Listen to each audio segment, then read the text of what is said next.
പാൻറ്റടി മേളം.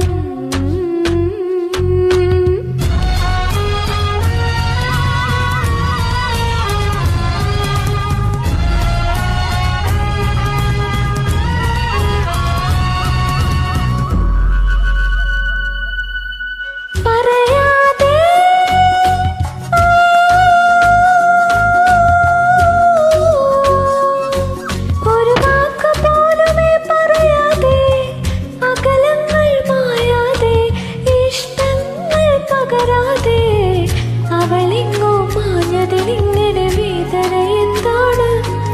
ആ പുണ്യ മനസ്സിൽ ഒളിച്ചു കിടന്നത് ആരുടെ പേരാണ്? അതിനുത്തരം എന്താണ്? പൊടിമീശ മുളക്കണ കാലം, ഇടനെഞ്ചില് പാൻറ്റടി മേളം. പെരുന്നാളിന് പള്ളിയിലെത്തിയതെന്ത് കൊതിച്ചാണ്? അന്നാവളി വരവിന് കാരണം അവളുടെ കരിനീല കണ്ണ്. അവളൊരു ക്രിസ്ത്യാനി പെണ്ണ്. പൊടിമീശ മുളക്കണ കാലം, ഇടനെഞ്ചില് പാൻറ്റടി മേളം.